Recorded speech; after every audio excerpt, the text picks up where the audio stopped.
এখানে ইন্দোনেশিয়ান ভাই যারা আছেন তারা হয়তো জানেন 1977 সাল থেকে আমি ইন্দোনেশিয়া যাওয়ার প্ল্যান করছি, একটা মুসলিম দেশ, কিন্তু এখন পর্যন্ত যেতে পারিনি। যখনই আমি অন্য কোনো দেশে যাই আমি সেই দেশের ভাষা কিছুটা হলেও শেখার চেষ্টা করি আন্তরিকভাবে। এটা আমার শখ, ভাষা শিখতে ভালো লাগে। এভাবে আমি 20টা আলাদা ভাষায় কথা বলতে পারি। ভাবছেন আপনাদের ফাঁকি দিচ্ছি? কোন ভাষা শুনতে চান? স্প্যানিশ, ফ্রেঞ্চ, সুদানিজ, সুদানের ডিঙ্কা উপজাতীয়দের ভাষা থংজাং, ডিঙ্কা ভাষা, ডিঙ্কা উপজাতীয়দের ভাষা সোয়াহিলি, ইংলিশ, আফ্রিকান, জুলু।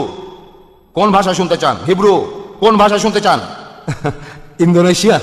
আমি ইন্দোনেশিয়ান বাইবেল খুঁজছিলাম ইন্দোনেশিয়ান ভাষায় বাইবেলের কথাগুলো জানার জন্য। তখন আমি ডারবানের বাইবেল হাউসে গেলাম। দক্ষিণ আফ্রিকার প্রত্যেক শহরেই একটা বাইবেল হাউস আছে। এই বাইবেল হাউসে বিভিন্ন দেশের বিভিন্ন ভাষার বাইবেল আছে। সেখানে ইন্দোনেশিয়ান বাইবেল খুঁজছিলাম, সেখানে ইন্দোনেশিয়ান বাইবেল ছিল না।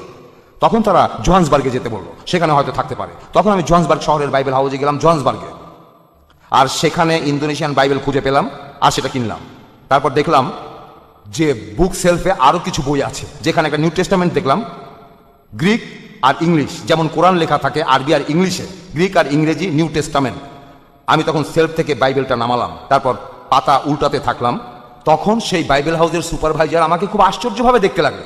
আমার মাথায় একটা টুপি আছে আর মুখে দাড়ি।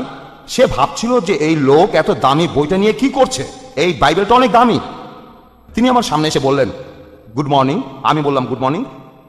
তুমি এই বইটার ব্যাপারে আগ্রহী হলে কেন? আমি বললাম, আমি বিভিন্ন ধর্ম নিয়ে পড়াশোনা করি আর আমি এই গ্রিক ইংলিশ নিউ টেস্টামেন্টে কিছু জিনিস পেয়েছি যেগুলো আমাকে আগ্রহী করেছে। তিনি তখন আমার ব্যাপারে কৌতূহলী হলেন। তখন তিনি আমাকে চা খাওয়ার অফার দিলেন। আমি বললাম কোনো সমস্যা নেই। তিনি আমাকে তার অফিসে নিয়ে গেলেন। তখন আমি তাকে বললাম যে আমরা যিশুকে বিশ্বাস করি। এ কথা শুনে সেই সুপারভাইজার খুব অবাক হলেন। আর দক্ষিণ আফ্রিকার সবগুলো বাইবেল হাউসে যে সুপারভাইজার রয়েছে তারা সবাই রিটায়ার্ড রেভারেন্ড। এই লোক রেভারেন্ড ডান্সেস।